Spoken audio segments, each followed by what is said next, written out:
Mother's Talk of 10th July 1957. I announced to you all that this new world was born,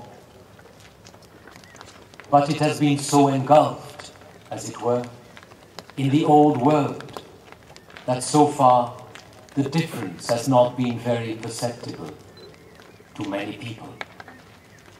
Still, the action of the new forces has continued very regularly, very persistently, very steadily, and to a certain extent, very effectively. And one of the manifestations of this action was my experience, truly so very new, of yesterday evening. And the result of all this, I have noted step by step in almost daily experiences. It could be expressed succinctly in a rather linear way. First, it is not only a new conception of spiritual life and the divine reality. This conception was expressed by Sri Aurobindo. I have expressed it myself many a time, and it could be formulated somewhat like this. The old spirituality was an escape from life into the divine reality, leaving the world just where it was, as it was. Whereas our new vision, on the contrary, is a divinization of life, a transformation of the material world into a divine world. This has been said, repeated, more or less understood. Indeed, it is the basic idea of what we want to do. But this could be a continuation with an improvement, a widening of the old world as it was. And so long as this is a conception up there in the field of thought, in fact, it is hardly more than that. But what has happened, the really new thing, is that a new world is born, born, born. It is not the old one transforming itself. It is a new world which is born. And we are right in the midst of this period of transition, where the two are entangled, where the other still persists, all-powerful and entirely dominating the ordinary consciousness, but where the new one is quietly slipping in, still very modest, unnoticed to the extent that outwardly it doesn't disturb anything very much for the time being, and that in the consciousness of most people it is even altogether imperceptible. And yet it is working, growing, until it is strong enough to assert itself visibly. In any case, to simplify things, it could be said that characteristically the old world, the creation of what Sri Aurobindo called the overmind, was an age of the gods, and consequently the age of religions. As I said, the flower of human effort towards what is above it gave rise to innumerable religious forms, to a religious relationship between the best souls and the invisible world.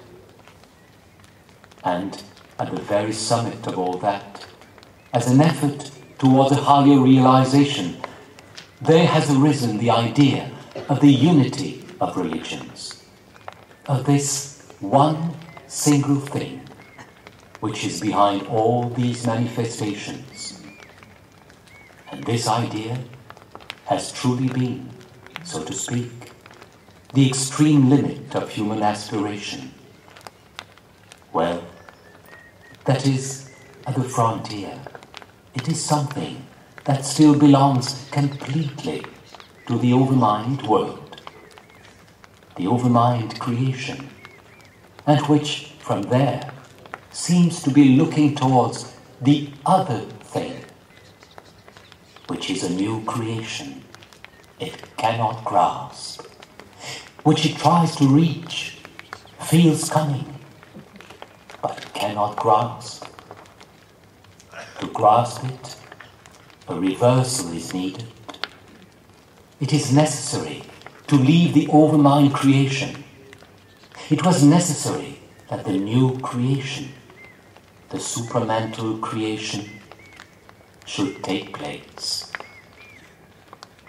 And now, all these old things seem so old, so out of date, so arbitrary, such a travesty of the real truth. In a supramental creation, there will no longer be any religions. The whole life will be the expression, the flowering into forms of the divine unity manifesting in the world. And there will no longer be what men now call gods. These great divine beings themselves will be able to participate in the new creation. But to do so, they will have to put on what we call the supramental substance on earth.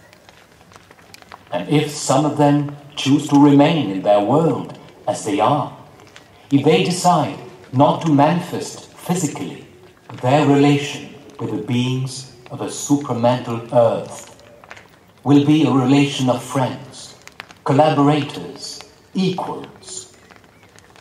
For the highest divine essence will be manifested in the beings of the new supramental world on earth. When the physical substance is supramentalized, to incarnate on earth will no longer be a cause of inferiority. Quite the contrary. It will give a plenitude which cannot be obtained otherwise. But all this is in the future. It is a future which has begun, but which will take some time to be realized integrally. Meanwhile, we are in a very special situation, extremely special, without precedent. We are now witnessing the birth of a new world. It is very young, very weak, not in its essence, but in its outer manifestation, not yet recognized, not even felt, denied by the majority. But it is here. It is here, making an effort to grow, absolutely sure of the result. But the road to it is a completely new road, which has never before been traced out. Nobody has gone there. Nobody has done that. It is a beginning, a universal beginning. So, it is an absolutely unexpected and unpredictable adventure. There are people who love adventure. It is these I call, and I tell them this: I invite you to the great adventure. It is not a question of repeating spiritually what others have done before us, for our adventure begins beyond that. It is a question of a new creation, entirely new, with all the unforeseen events, the risks, the hazards it entails. A real adventure, whose goal is certain victory, but the road to which is unknown and must be traced out step by step in the unexplored. Something that has never been in this present universe, and that will never be again in the same way. If that interests you, well, let us embark. What will happen to you tomorrow, I have no idea.